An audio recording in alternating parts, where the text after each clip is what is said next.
Hello student, education 24 में आपका स्वागत है। आज के इस वीडियो में मैं आपको बीए फर्स्ट ईयर के फर्स्ट सेमेस्टर में आपका जो सब्जेक्ट है हिस्ट्री यानी कि इतिहास, उसके अंदर कौन कौन से क्वेश्चन आने वाले हैं, इस वीडियो के अंदर मैं आपको आने वाले क्वेश्चन के बारे में बताऊंगा। सो आप इस वीडियो को ध्यान से देखिएगा ताकि आपको आने वाले क्वेश्चन के बारे में अच्छे से पता चल सके। और जो भी स्टूडेंट बीए फर्स्ट ईयर के अंदर है, जिनका फर्स्ट सेमेस्टर का एग्जाम चल रहा है या फिर फर्स्ट सेमेस्टर का एग्जाम होने वाला है, वो लोग कमेंट करके जरूर बताएं कि नेक्स्ट क्वेश्चन पेपर उनको किस सब्जेक्ट के ऊपर चाहिए, ताकि आपके कमेंट के अनुसार मैं आपको क्वेश्चन पेपर दे सकूँ। तो ये बिना किसी देरी के हम लोग शुरू करते हैं और हिस्ट्री के अंदर जो भी क्वेश्चन आने वाले हैं उन आने वाले क्वेश्चन के बारे में जानते हैं। तो यहाँ पे सबसे पहले हम लोग लघु उत्तरीय प्रश्नों के बारे में जानेंगे। तो लघु उत्तरीय प्रश्नों में पहले प्रश्न की बात की जाए तो यहाँ पे आपका पहला प्रश्न दिया हुआ है, प्राचीन भारत के साहित्यिक स्रोतों पर प्रकाश डालिए। पहला प्रश्न कह रहा है जो प्राचीन भारत है, यहाँ पे आपको प्राचीन भारत के साहित्यिक स्रोतों पर प्रकाश डालना है।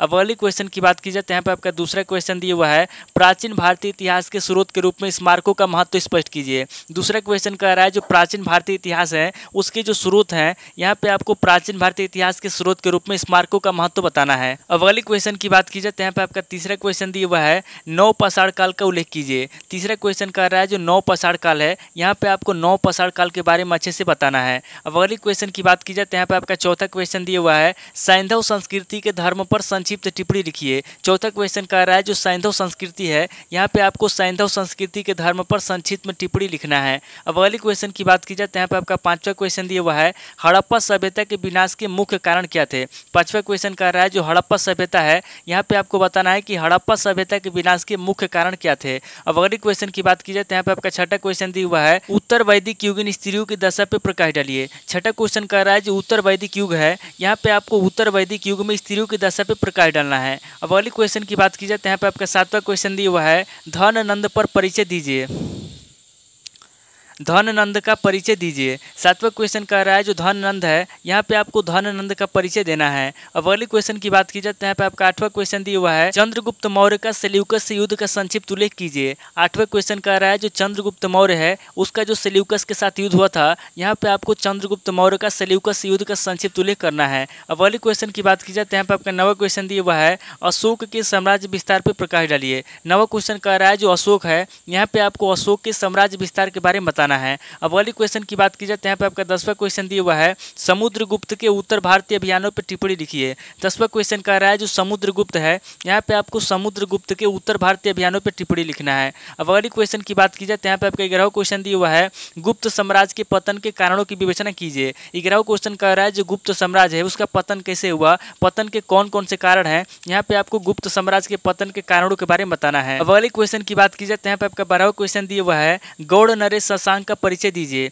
12वां क्वेश्चन कह रहा है जो गौड़ नरेश शशांक है, यहाँ पे आपको गौड़ नरेश शशांक का परिचय देना है। अब अगली क्वेश्चन की बात की जाए तो यहाँ पे आपका 13वां क्वेश्चन दिया हुआ है, नागभट्ट द्वितीय की उपलब्धियों का वर्णन कीजिए। 13वां क्वेश्चन कह रहा है जो नागभट्ट द्वितीय है, यहाँ पे आपको नागभट्ट द्वितीय की उपलब्धियों के बारे में बताना है। अब अगली क्वेश्चन की बात की जाए तो यहाँ पे आपका 14वां क्वेश्चन दिया हुआ है, परमार वंश की उत्पत्ति पे प्रकाश डालिए। 14वां क्वेश्चन कह रहा है जो परमार वंश है उसकी उत्पत्ति कैसे हुई, यहाँ पे आपको परमार वंश की उत्पत्ति के बारे में बताना है। अब अगली क्वेश्चन की बात की जाए तो यहाँ पे आपका 15वां क्वेश्चन दिया हुआ है, अजय राज पर संक्षिप्त प्रकाश डालिए। 15वां क्वेश्चन कह रहा है जो अजय राज है, यहाँ पे आपको अजय राज का संक्षिप्त प्रकाश डालना है, यानी कि अजय राज का परिचय देना है। अब अगली क्वेश्चन की बात की जाए तो यहाँ पे आपका 16वां क्वेश्चन दिया हुआ है, हर्ष काल में सामंतवाद के उद्भव पर प्रकाश डालिए। 16वां क्वेश्चन कह रहा है जो हर्ष काल है, यहाँ पे आपको हर्ष काल में सामंतवाद के उद्भव पर प्रकाश डालना है, यानी कि हर्ष काल में सामंतवाद था, यहाँ पे आपको हर्ष काल में सामंतवाद के बारे में बताना है। अब अगली क्वेश्चन की बात की जाए तो यहाँ पे आपका 17वां क्वेश्चन दिया हुआ है, पुरुषार्थों का महत्व क्या है। 17वां क्वेश्चन कह रहा है जो पुरुषार्थों है उसका क्या महत्व है,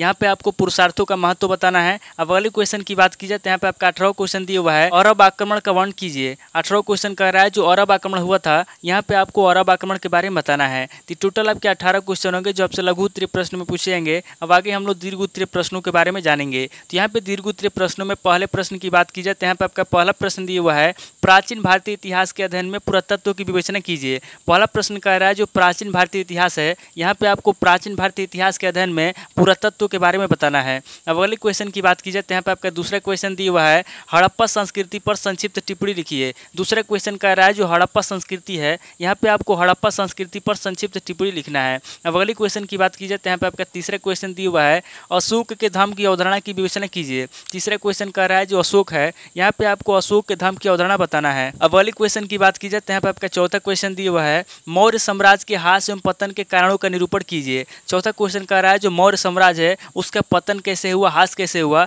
यहाँ पे आपको सबसे पहले मौर्य साम्राज्य के ह्रास एवं पतन के बारे में बताना है, उसके बाद आगे आपको ह्रास एवं पतन के कारणों के बारे में बताना है। अब अगले क्वेश्चन की बात की जाए तो यहाँ पे आपका पांचवा क्वेश्चन दिया हुआ है प्रयाग प्रशस्ति के आधार पर समुद्रगुप्त की विजयों का उल्लेख कीजिए। पांचवा क्वेश्चन कह रहा है जो प्रयाग प्रशस्ति है, यहाँ पे आपको प्रयाग प्रशस्ति के आधार पर समुद्रगुप्त की विजयों के बारे में बताना है।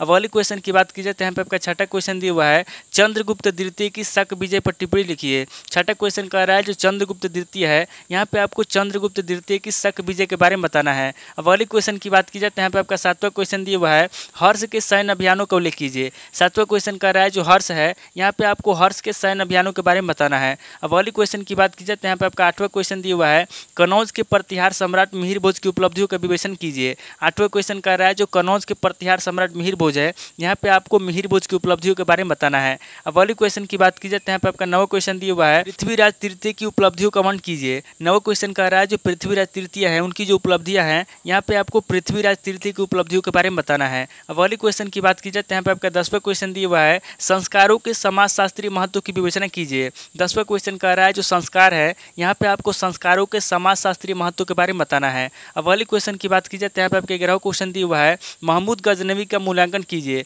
11वां क्वेश्चन कह रहा है जो महमूद गजनवी है, यहाँ पे आपको महमूद गजनवी का मूल्यांकन करना है। अब अगले क्वेश्चन की बात की जाए तो यहाँ पे आपका 12वां क्वेश्चन दिया हुआ है और दीर्घ उत्तरीय प्रश्न का लास्ट क्वेश्चन दिया हुआ है मोहम्मद गौरी के भारत पर आक्रमण एवं चरित्र की विवेचना कीजिए। 12वां क्वेश्चन कह रहा है जो मोहम्मद गौरी है, यहाँ पे आपको मोहम्मद गौरी के भारत पर आक्रमण के बारे में बताना है और मोहम्मद गौरी के चरित्र के बारे में बताना है। तो टोटल आपके 12 क्वेश्चन होंगे जो आपसे दीर्घ उत्तरीय प्रश्न में पूछे जाएंगे। तो इस वीडियो के अंदर मैंने आपको लघु उत्तरीय प्रश्न और दीर्घ उत्तरीय प्रश्न दोनों तरह के प्रश्नों के बारे में बता दिया। सो आप इन दोनों तरह के प्रश्नों को नोट कर लीजिए और किसी किताब से सीरीज से मिलाकर के याद कर लीजिए। तो दोस्तों आज इस वीडियो को मैं ही पे स्किप करता हूँ, मिलता हूँ आपसे नेक्स्ट वीडियो में। अगर आपको वीडियो अच्छा लगा तो वीडियो को लाइक कीजिए, शेयर कीजिए और कमेंट करके बताइए कि आपको नेक्स्ट क्वेश्चन पेपर किस सब्जेक्ट के ऊपर चाहिए। थैंक यू दोस्तों।